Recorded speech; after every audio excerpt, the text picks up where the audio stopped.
Hi everybody who joined us today. We discuss laws of physics based on ancient myths and legends. And today I'm going to explain heating and melting using the example from quite well-known worldwide legend, the myth of Icarus and Daedalus. Let me tell you this myth.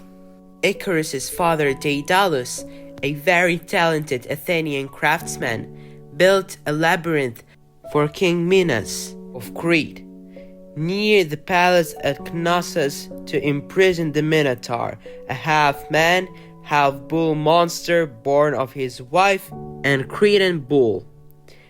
Minos imprisoned Daedalus himself in the labyrinth because he gave Minos' daughter Ariadne a clue in order to help Theseus escape the labyrinth and defeat the Minotaur.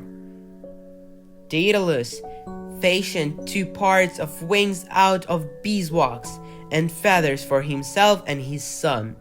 Before trying to escape the island, he warned his son not to fly too close to the sun, nor too close to the sea, but to follow his path of flight.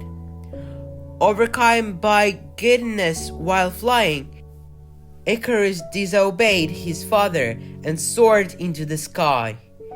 He came too close to the sun. Without warming, the heat from the sun melted the beeswax. One by one, Icarus's feathers fell like snowflakes. Icarus was flapping his wings, but he had no feathers left and only was flapping his bare arms. Then he fell into the sea and drowned. Daedalus wept for his son and called the nearest land Icaria, an islet southwest of Samos, in memory of him. Today, the supposed site of his burial on the island bears his name, and the sea near Icaria, in which he drowned, is called the Icarian Sea. With much grief, Daedalus went to the temple of Apollo in Sicily and hung up his own wings as an offering to never attempt to fly again. Afterwards, it was Helios who named the Icarian Sea after Icarus. So we've got a question. Is it possible that the beeswax melted in these conditions?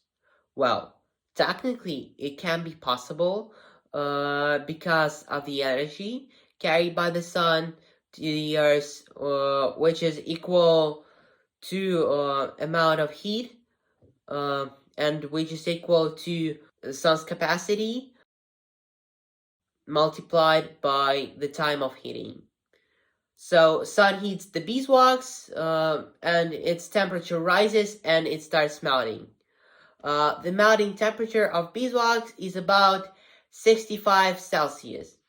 So like about 150 Fahrenheit. And you might ask, how does it melt if its melting temperature is 65 degrees while the air is not as baking at such height? Well, I found out that the beeswax is multi-layered and hasn't got such high heat transfer. That's why the sun quickly heats it and melts the upper layer, and there is not enough time to share the heat between the layers. Of course, some of this heat is being taken by wind, but you can argue that if Icarus's wings melted, then also Daedalus's wax on his wings should have melted, because the temperature where Daedalus was even warmer than where Icarus was, because Daedalus was just lower than Icarus. But I can argue that there's nothing said about the weather conditions. So, if the weather had been cloudy, Daedalus could have been under the clouds while Icarus could be above the clouds. So the Icarus's wings would have melted, but Daedalus' rings would have melted. So the answer is that it was possible, but in very specific conditions. So now let's count for how long Icarus' rings were heating and melting using some formulas.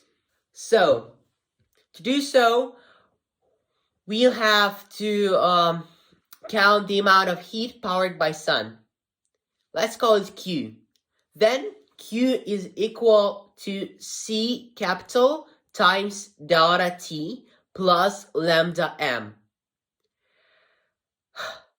So let's deal with all of those variables. C capital is thermal capacity of all the beeswax we have.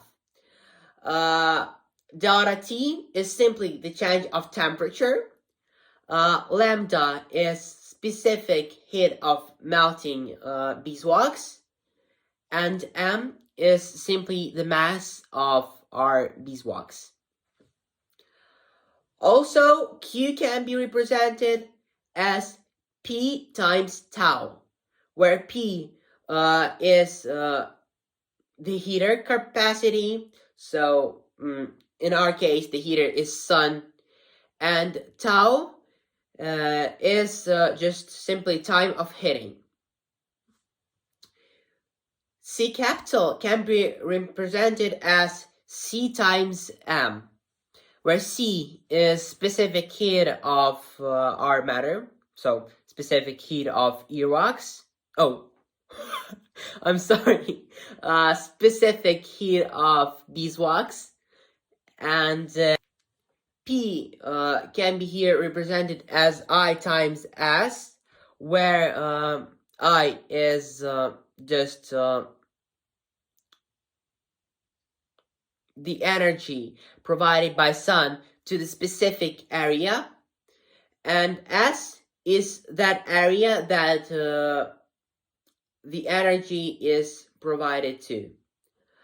And delta T can be represented as T minus T0, where T is the final temperature, and T0 is starting temperature. So T is equal to our temperature of melting the beeswax. So now we got the final formula. No, not the final, but like second, but final. So I times C times tau is equal to C times M times T minus C times M times T0 plus lambda M. So now we can just count what T is equal to. T is equal to C times M times T minus C times M times T0 plus lambda M divided by I times S. The specific heat of melting the wax is lambda, which is equal to 176 kilojoules per kilogram. Let's take mass of this wax equal to 1. Let's take so the temperature of melting beeswax is 65 degrees Celsius.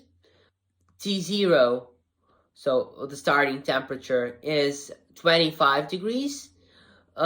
C is 2,930 joules divided by kilograms and multiplied by degrees of Celsius.